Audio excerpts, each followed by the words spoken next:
A Igreja Bíblica da Paz traz até você uma mensagem que pode mudar a sua vida.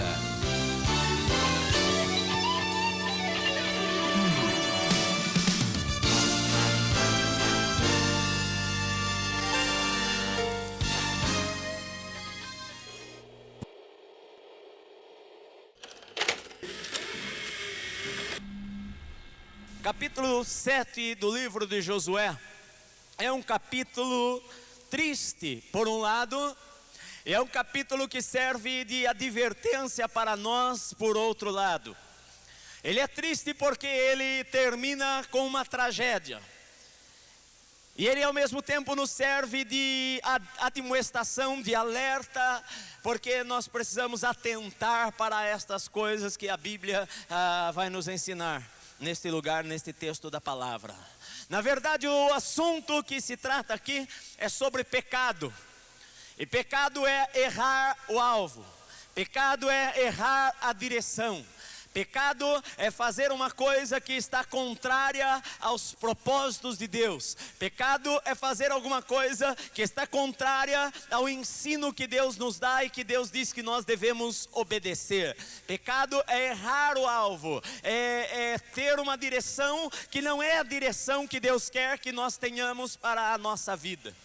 E quando eu leio este capítulo da Bíblia, uma frase surge em minha mente, que aconteceu uma tragédia porque havia pecado no meio do arraial, no meio do povo de Deus, no meio do povo de Israel. A tragédia veio sobre toda uma família e a pessoa perdeu toda a sua casa, os seus filhos, os seus bens, porque havia pecado no campo, havia pecado lá no meio do povo, havia um pecado escondido lá embaixo da terra, e que isto fez com que houvesse derrota para o povo de Deus. Na verdade, o capítulo 6 fala sobre a grande vitória que Josué e o povo de Israel tiveram ao entrar na terra de Canaã, e eles invadiram a cidade de Jericó e viram ali um milagre tremendo. Deus fez com que aquelas muralhas daquela cidade que era muito forte caíssem por terra, e aquela cidade foi tomada pelo povo de Deus. E quando eles entraram naquele lugar, eles destruíram tudo o que havia ali, porque aquela era a ordem do Senhor. Mas na verdade nem todos destruíram o que havia ali e desobedeceram a palavra de Deus. E na verdade o capítulo 7 começa com uma pequena palavra que mostra que houve uma desobediência ao Senhor. O versículo 1 diz: mas os filhos de Israel foram infiéis no tocante às coisas condenadas. Acã, filho de Carmi, filho de Zabdi, filho de Zerá, da tribo de Judá, tomou das coisas condenadas. Assim a ira do Senhor se acendeu contra os filhos de Israel. Eles acabaram de ter uma grande vitória. Eles acabaram de vencer o inimigo. Eles acabaram de ver a manifestação do poder de Deus. Mas a Bíblia diz que mas os filhos de Israel foram infiéis ao Senhor. Os filhos de Israel desobedeceram uma ordem clara de Deus. Os filhos de Israel fizeram algo que entristeceu ao Senhor. E a Bíblia diz que a ira do Senhor se acendeu contra o povo. E na verdade, o povo no geral não estava sabendo que havia um pecado escondido ali naquela congregação. Eles não sabiam de nada. E experimentaram uma derrota por causa disto. Os versículos 2 em diante, a Bíblia diz que Josué, ele enviou de Jericó alguns homens que fossem espiar a terra de Ai, a cidade de Ai. E ali aqueles homens foram, e a Bíblia diz que eles voltaram para Josué e eles falaram: olha, meu senhor, não precisa nem mandar muita gente, porque os habitantes daquela cidade são poucos, e na verdade 2 ou 3 mil homens vai ser suficientes para derrotar aquele povo. Não precisa cansar todo o exército, manda apenas uns 2.000 soldados e nós vamos obter a vitória. E na verdade a Bíblia diz que Josué não consultou a Deus, mas ele enviou 3.000 homens ali para aquela cidade. E aqueles 3.000 homens de Israel, a Bíblia diz, eles fugiram diante dos homens de Ai e foram feridos, e os homens de Ai feriram deles uns 36 homens e mataram 36 homens. e a Bíblia diz que eles perseguiram o povo de Deus e os derrotaram na descida, e o coração do povo se derreteu e se transformou como água, se tornou como água. A derrota veio porque havia um pecado escondido. Meu querido, isso é uma palavra de advertência para muitas pessoas. Se você frequenta um ministério, ou se você sabe de um ministério que muitas vezes está em decadência, é hora muitas vezes das pessoas pararem e observarem e descobrirem o porquê que aquilo está acontecendo, o porquê que a derrota está vindo na vida. E muitas vezes a pessoa está dentro da igreja, mas ela é uma pessoa derrotada. A derrota vem sobre a sua vida continuamente, e na verdade ela não sabe o porquê, mas você deveria orar e consultar a Deus. Talvez possa ser que haja pecado escondido em algum lugar, e que haja alguma coisa que você tem feito e que tem entristecido ao Senhor, e tem trazido e tem levantado a ira de Deus, e você tem ido para a luta, mas você tem perdido as batalhas. Você tem pensado, bom, eu vou lá e eu vou conseguir a vitória. Na verdade o inimigo é pequeno, mas muitas vezes a derrota vem sobre a tua vida e você não sabe o porquê. Talvez financeiramente as coisas não estão indo muito bem, talvez lá em tua casa as coisas não estejam indo muito bem, talvez nos teus planos, nos teus negócios as coisas não estejam indo muito bem. É porque provavelmente, não quero dizer que sempre é assim, mas muitas vezes há pecado lá no campo, escondido. E eles não sabiam disto. Israel foi para a luta, pensando, vai ser moleza, o inimigo vai correr. Nós acabamos de ver a cidade de Jericó caírem por terra.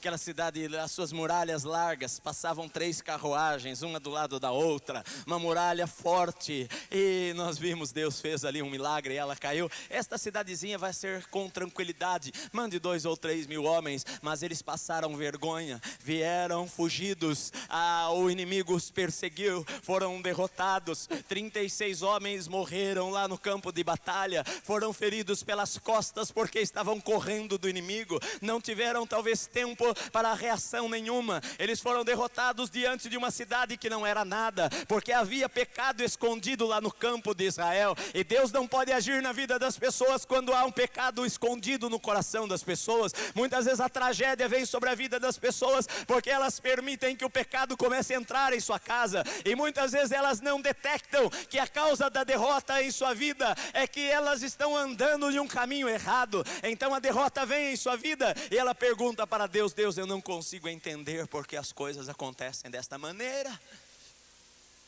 36 famílias ficaram sem paz.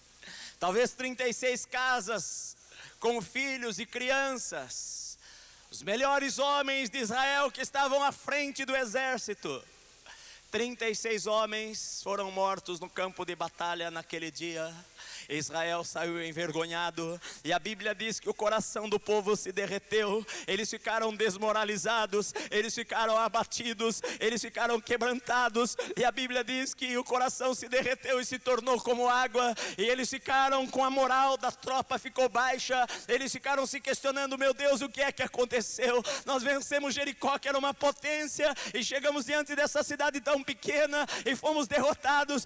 Senhor, por quê? E a Bíblia fala a partir do versículo 6 ao versículo 9, e mostra Josué indo a Deus e falando: Senhor, eu não sei o porquê isto aconteceu. Josué ficou confuso, e ele faz aquilo que a gente tem que fazer, meu amado. Quando você não entende o porquê está acontecendo alguma coisa, a solução é você ir a Deus, é falar com Deus: Senhor, eu não entendo o que está acontecendo, eu não estou enxergando nada, Senhor, eu não sei porquê estas coisas acontecem em minha vida. E Josué foi ao Senhor e ele orou, e a Bíblia diz que ele se humilhou, ele rasgou as suas vestes, ele se prostrou em terra sobre o seu rosto perante a arca do Senhor até a tarde. E os anciãos de Israel fizeram o mesmo e deitaram pó sobre as suas cabeças. E Josué orou a Deus e falou: Senhor Deus, porque estas coisas estão acontecendo conosco, Senhor.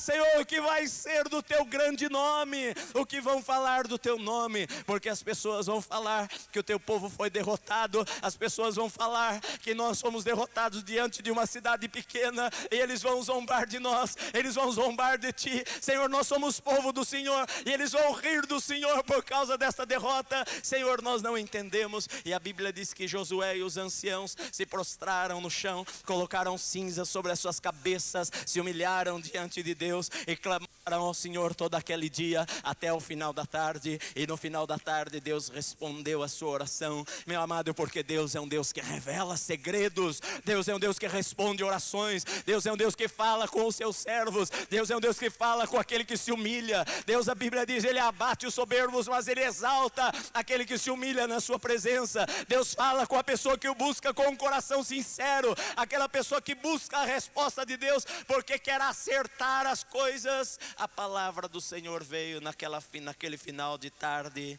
e disse o Senhor a Josué: levanta-te, porque estás prostrado assim sobre o teu rosto.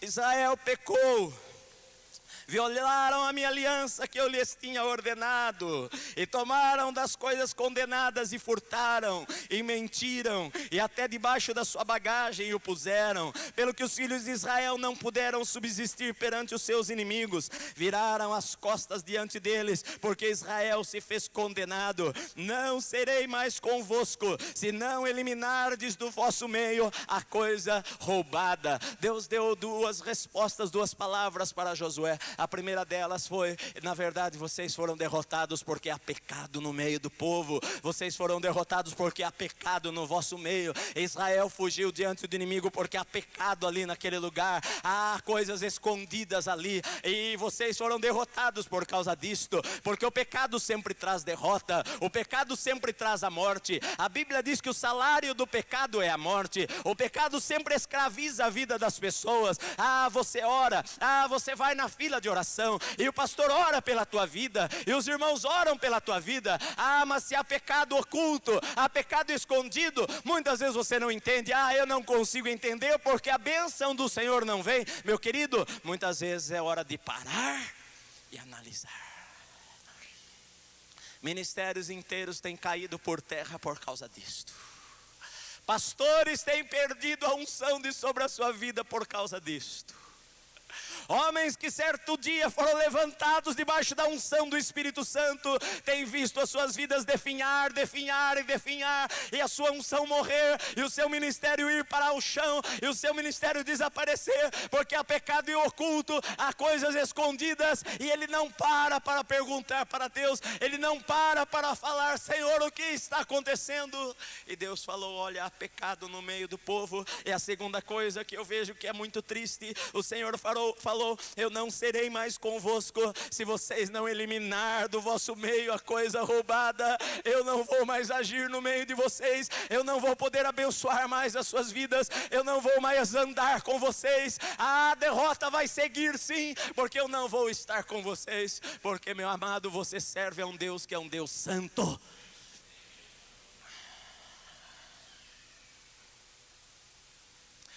Muitos textos na Bíblia me vêm à minha mente quando eu leio este versículo aqui.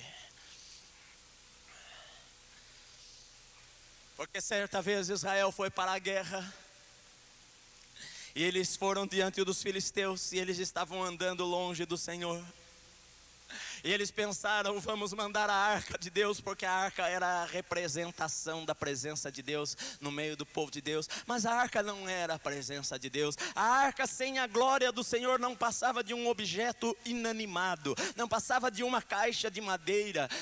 E na verdade não era especial. O que fazia aquela arca especial era o Shekinah, era a glória de Deus que estava ali naquele lugar. Mas eles pensaram: vamos mandar a arca do Senhor para que a gente consiga vitória diante dos inimigos. E a Bíblia diz que naquele dia o adversário derrotou a Israel. Naquela época era o sacerdote Eli, e a Bíblia diz que os seus filhos andavam por caminhos que não eram os caminhos de Deus. O sacerdócio estava corrompido, o sacerdócio era adúltero, o sacerdócio enfiava a mão nas coletas das ofertas e enfiava dentro do seu bolso.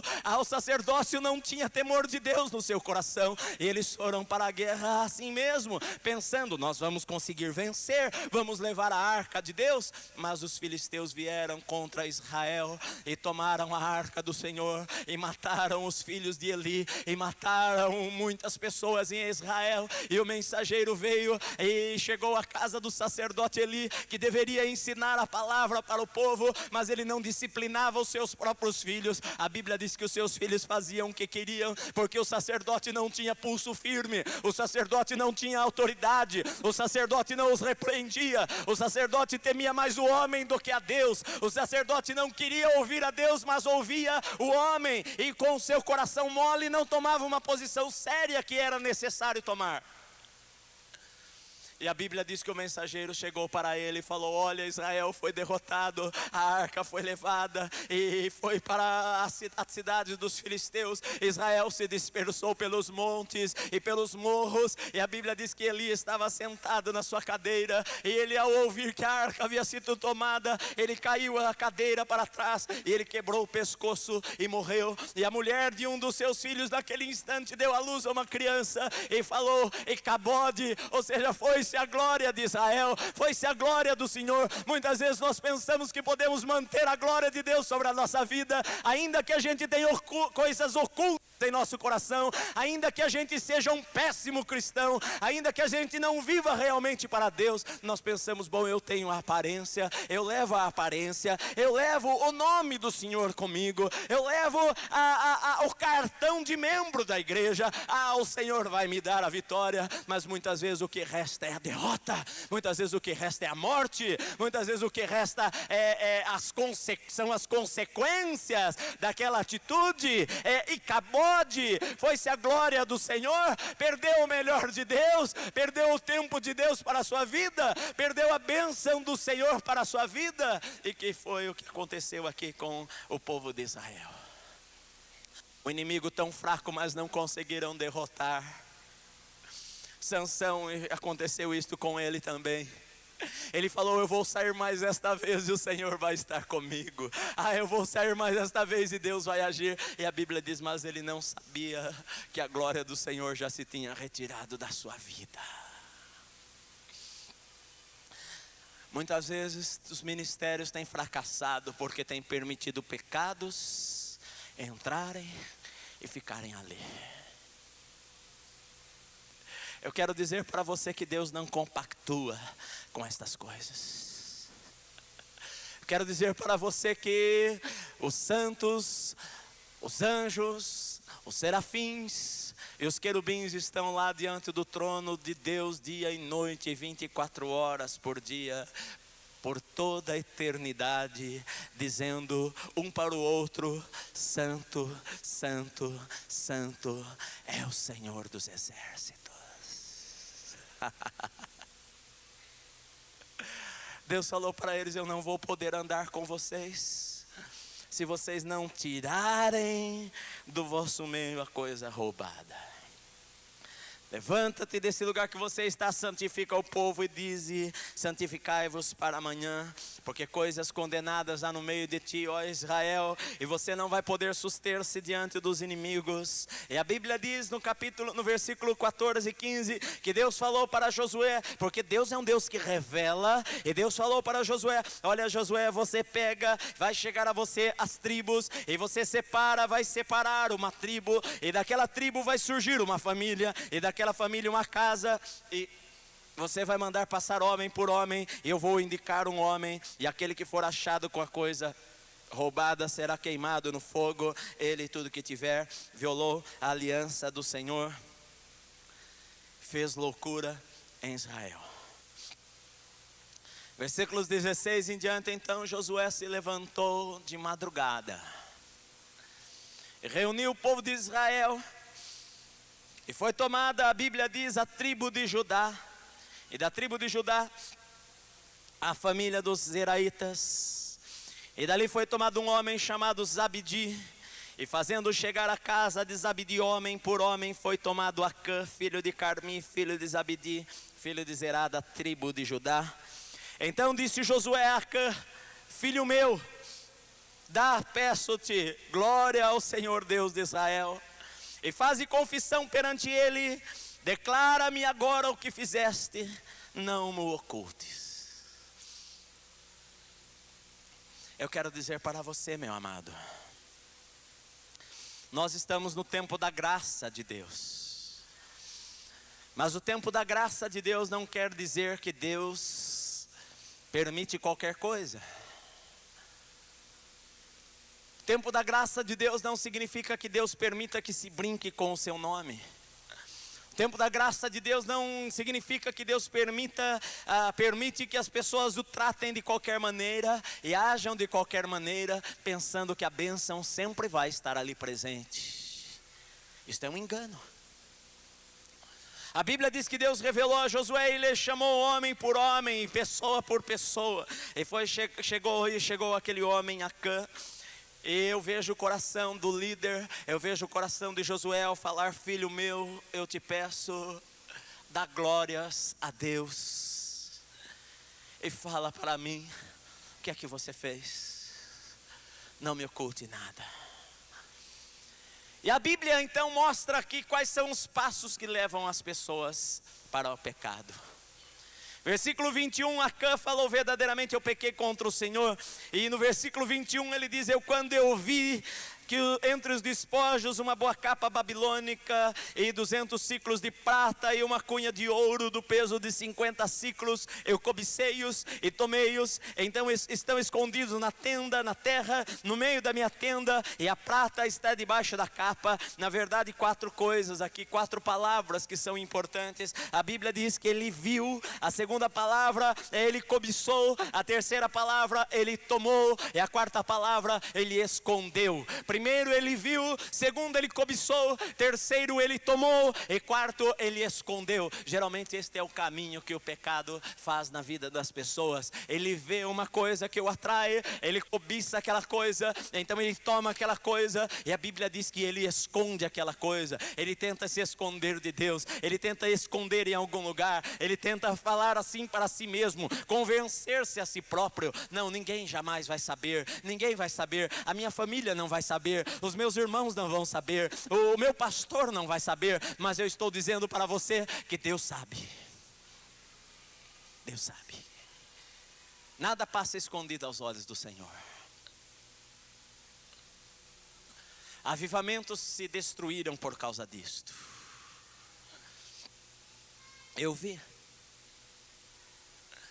Eu me lembro de Sansão, que esta é uma palavra, porque eu preguei já sobre a vida de Sansão, e uma palavra que está escrito foi esta: eu vi uma mulher. Os olhos, a Bíblia diz que eu tenho que fazer aliança com os meus olhos. E eu estava fazendo meus cálculos aqui com relação a isto. Um ciclo de prata equivale a 11,4 gramas. E ele viu uma peça de 200 ciclos de prata, que equivalem a 2 quilos, 280 gramas de prata. E ele viu uma cunha de ouro de 50 ciclos, que equivale a 570 gramas de ouro. E ele viu roupas, uma capa babilônica. Então você vê que ele foi atraído pelas coisas, pela roupa, ele foi atraído pelo dinheiro. E muitas pessoas, por causa do dinheiro, perdem a sua fé. Muitas pessoas, por causa das coisas desta terra, acabam perdendo a bênção de Deus sobre a sua vida. A cobiça entrou no coração daquele homem e ele vendeu a sua obediência ao Senhor por coisas tão pequenas. Talvez ele tenha pensado: bom, eu vou fazer a minha vida, porque eu passei muitos anos no deserto com o povo de Israel, e agora eis a solução.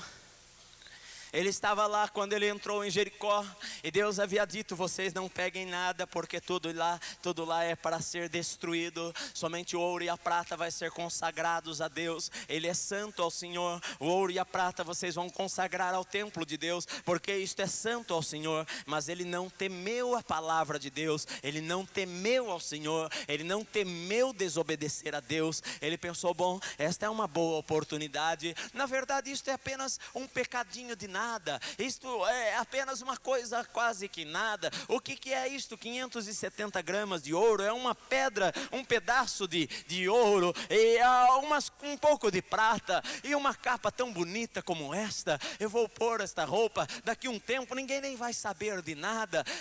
Sabe, eu posso viver uma vida melhor com a minha família. A minha família não tem tudo o que ela quer. Na verdade eu queria comprar algumas coisas novas para mim, mas eu não tenho tudo o que eu gostaria de ter, e este dinheiro vai poder fazer com que eu tenha uma vida melhor. E por causa disto ele cobiçou aquilo entrou em seu coração, e ele pegou e ele escondeu. A vida cristã é a melhor vida que existe para viver.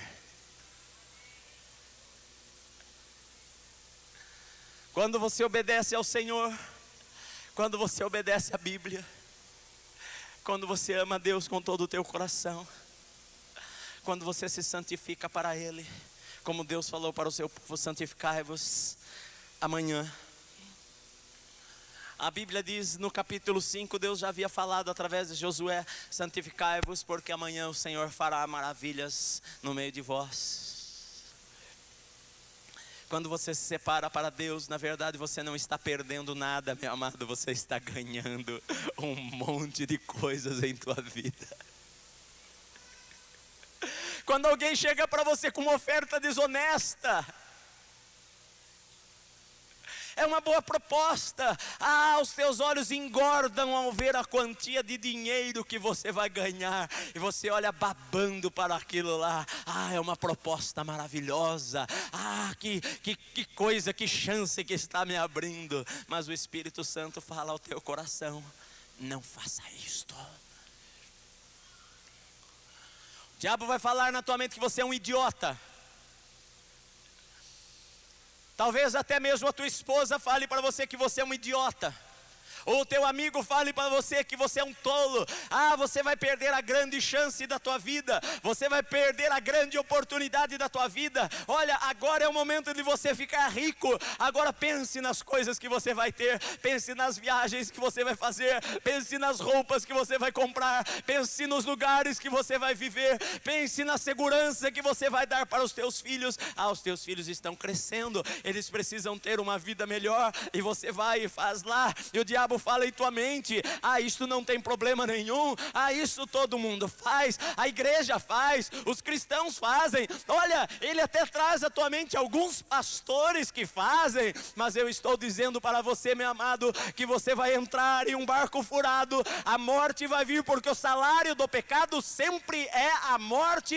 Esta é a Bíblia que diz isto, a palavra diz isto, jamais vai mudar, meu querido. Mas quando você recebe obedecer a Deus, resolve obedecer a Deus. Quando você resolve obedecer a Deus, as pessoas olham para você e falam: você é um tolo. Você não fechou aquele negócio apenas porque era um pouco desonesto. Você é um tolo. A moça mais bonita do prédio está dando bola para você, e você fica com pensamentos de fidelidade à tua esposa. Você é um tolo. Tua esposa nunca vai saber disto. Lá no teu trabalho você teve a oportunidade de pegar aquilo lá, o chefe não iria saber. É tanto dinheiro lá na empresa que aquela quantia não iria ser notada. Você é um tolo, um idiota em não fazer assim. Querido, mas quando as pessoas escolhem este caminho, a Bíblia diz: o Senhor não vai poder andar mais com você se você seguir o caminho da desobediência à sua palavra. Vocês estão me ouvindo? Quando você escolhe obedecer a palavra de Deus, talvez você no momento não vai ter tudo aquilo que os teus olhos viram. Talvez você por um tempo não vai conseguir conquistar todas as coisas fáceis que você poderia conquistar. Mas você vai ter a bênção de Deus sobre a tua vida. você vai ter a bênção do Senhor sobre a tua casa. Quando você orar, o Senhor vai responder lá do céu a tua oração. A glória do Senhor vai encher o teu coração. Uma alegria que ninguém consegue ter em nada nesta terra. O dinheiro não pode dar jamais. Aquele gozo de estar na presença de Deus e de conhecer a Deus, e Deus responder a oração, e de ser amigo do Senhor, e de falar e Deus ouvir, e de ouvir a voz do Pai, e de receber a unção do Espírito sobre a tua vida, e de o Espírito Santo caminhar com você, meu amado. Não há dinheiro que pague estas experiências maravilhosas que Deus nos dá. Não há dinheiro que compre esta experiência que Deus tem para dar para você. Não há pecado que possa suprir e dar esta alegria e esta paz que você tem quando você está na presença de Deus. Meu amado, a Bíblia diz que Moisés, ele não quis o prazer transitório do pecado. O pecado é transitório. Ele dura pouco.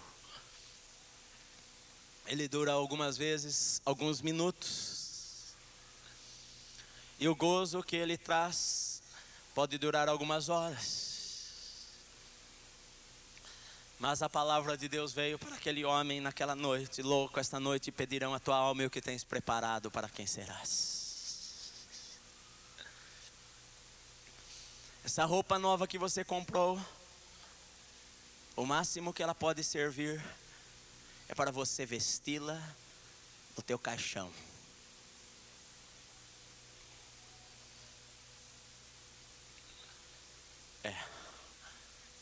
Põe a melhor roupa no defunto. É isto que você vai levar. Mais nada. Que adianta ganhar o mundo inteiro e perder a sua alma? Que adianta ter tanta fama, ser conhecida em todo o país e não ter paz em seu coração?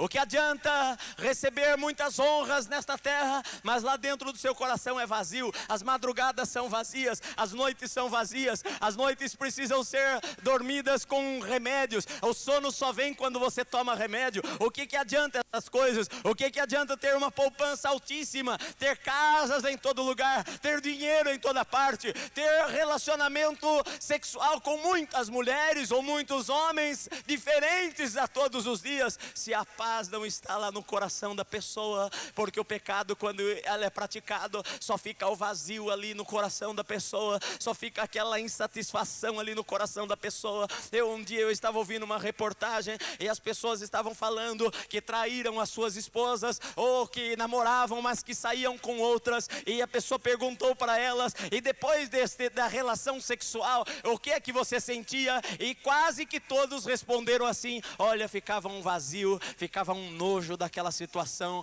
ficava uma coisa assim insatisfeita lá dentro de mim. Na verdade é porque Deus não pode estar com uma pessoa quando ela está agindo deste jeito. A Bíblia diz isto. E a Bíblia então diz que Josué e todo Israel tomaram Acã, filho de Zerá, e a prata, e a capa, e a cunha de ouro, e aos seus filhos, e às suas filhas, e aos seus bois, e aos seus jumentos, e às suas ovelhas, e a sua tenda, e a tudo que tinha, e levaram ao vale, e levaram-nos ao vale de Acor, que significa lugar de problema, lugar de perturbação. E disseram assim: por que nos perturbaste? Hoje o Senhor te perturbará. Então todo Israel o apedrejou, e depois de apedrejá-los, queimaram-nos a fogo, e levantaram sobre ele um grande montão de pedras, que permanece até o dia de hoje. Assim o Senhor se apartou do ardor da sua ira, por isso se chama aquele lugar o Vale de Acor, até o dia de hoje. Acor. Esta palavra tem a mesma raiz no nome do homem, Acã, que significa problema, que significa perturbação. É isto que o pecado traz para a vida das pessoas. São problemas, são perturbações.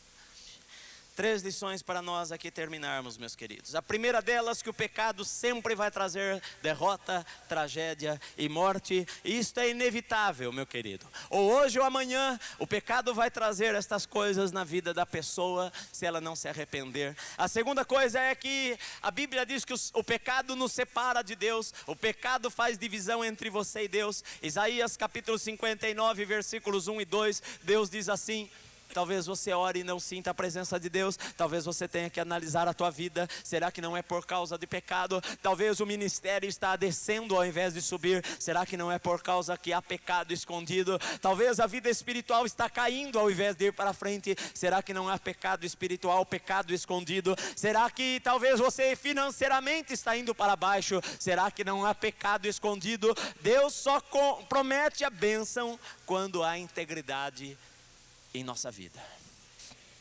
A terceira coisa é que este texto também nos fala que apesar da tragédia, o vale de Acor ainda pode ser um vale de esperanças, porque a Bíblia diz em Oséias capítulo 2, versículo 15, quando Israel estava longe de Deus, Deus falou para eles: voltai para mim, e diz: ali eu darei a vocês as suas vinhas, e o vale de Acor por porta de esperança. A Bíblia usa esta imagem de tragédia. Oséias cita este lugar da tragédia, dizendo que aquele lugar ainda pode ser um lugar de esperança, se houver verdadeiro arrependimento, se houver verdadeira renúncia do pecado, se houver um verdadeiro arrependimento e contrição de coração, e uma sinceridade de vida, e procurar acertar as coisas. A Bíblia diz que aquele lugar pode se transformar na porta da esperança para a tua vida e para a tua família, meu querido.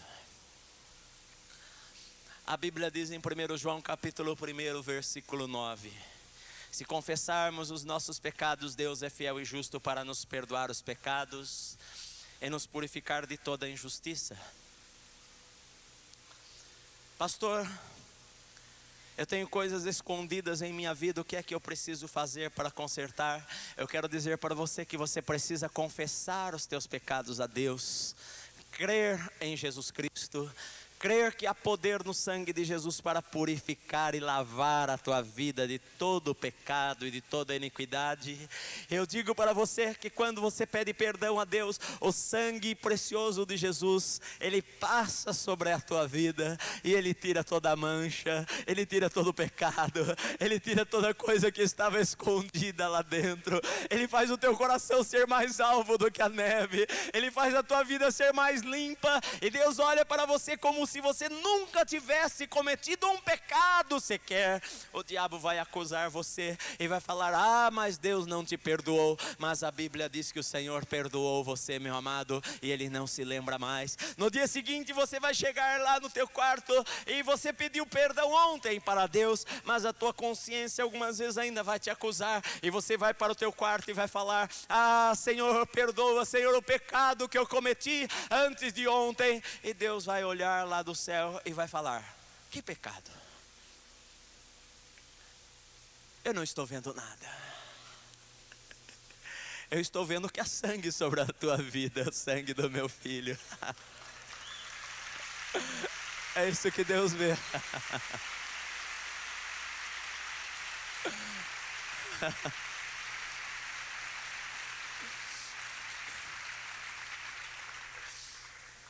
Eu não posso perdoar algo que não existe. Eu olho para você e vejo santidade, meu filho, diz o Senhor. Eu olho para você e vejo que as tuas vestes estão brancas. Eu olho para você e eu vejo o sangue do meu filho sobre a tua vida. Eu olho para você e eu não vejo o pecado que ficou para trás, porque assim diz a palavra de Deus, que os nossos pecados Deus vai lançar para longe de nós, e jamais vai se lembrar deles novamente, porque há poder do sangue de Jesus Cristo para purificar a vida do pior pecador que existe na terra.